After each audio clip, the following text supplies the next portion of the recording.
Hello and welcome to Lemieux Reviews, where we bring you the stories you may not yet have heard of. My name is Ross Lemieux, and today we are bringing you part 3 of Behold Behemoth. Last time in part 2, we left off with a kaiju battle between Ren, Grayson, and a creature called the Tunneler, and they went into a flashback. And this one we will be picking up right at those events.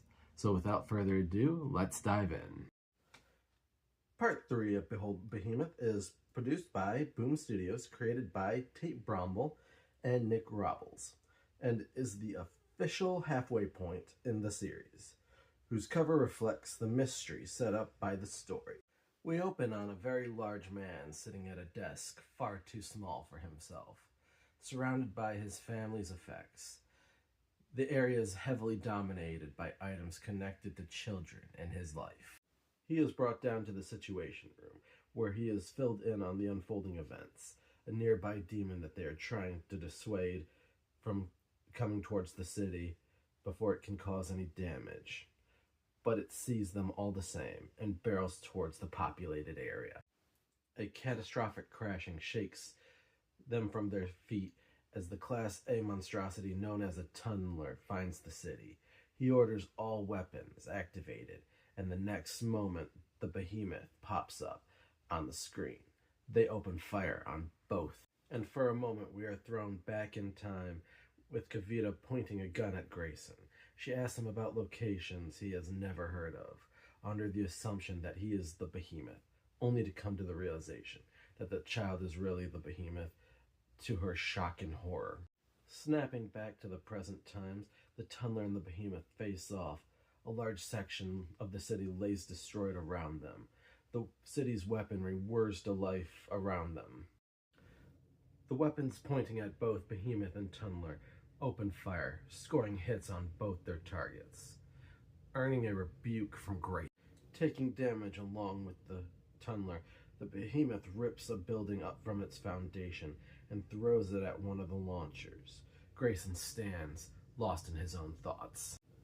She lays into him, letting him have it for mistaking her composure for being unfeeling. They speak on how peaceful the world looks, teetering on the edge of oblivion. She offers him answers in the hopes that swift action will save them from ruin. She lays into him, letting him have it for mistaking her composure for being unfeeling. They speak on how peaceful the world looked, teetering on the edge of oblivion. She offers him answers in the hopes that swift action will save them from ruin. In the beginning, man rose from the dark to win us a war between gods and beasts. The ones above nurtured humanity until they turned a blind eye and closed their doors, leaving them to fend off the monsters that would feed on their soul, though leaving things behind for humanity's survival. That they had taken a fallen foe and created a weapon for humanity with a counterweight of a second human soul for control. A lot like the idea behind Pacific Rim, where a thing was just too big and powerful for just one to control.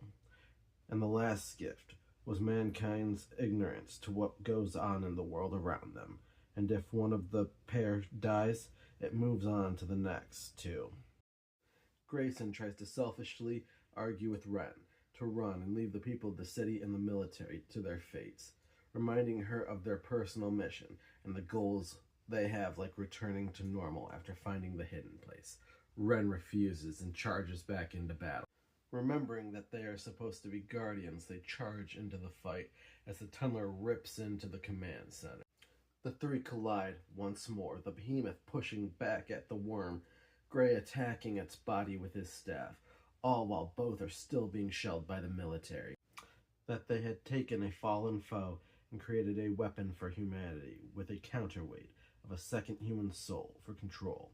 A lot like the idea behind Pacific Rim, where a thing was just too big and powerful for just one to control.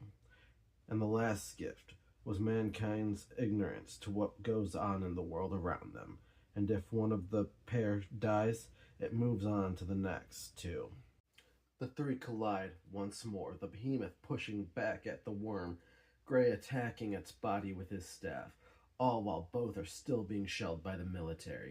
Finally, the commander decides to turn all his firepower on the demon, as Gray and Ren get ready to finish the fight, unleashing devastating attacks upon the creature.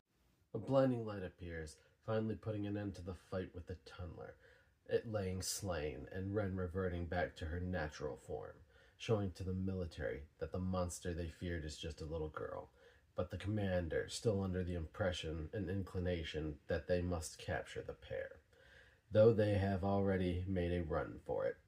When this all started, we are shown that he carries a brand on his back, glowing, marking him for what he has become.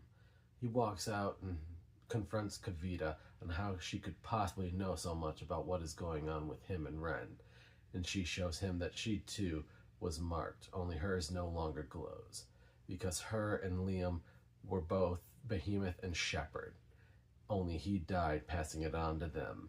Ren finally wakes up from her ordeal at the police precinct. Grayson embraces her, reassuring her that everything is going to be all right now. A man stands on the rubble of what Ren left behind while talking to another person on a motorcycle, letting them know that he has found them and that they should head over. And that was part 3 of Behold Behemoth, our halfway point where we were giving our first kaiju battle and the answers to some of our burning questions, such as what happened to Grayson's brother, where did the powers of the behemoth come from, and why were they chosen to wield them.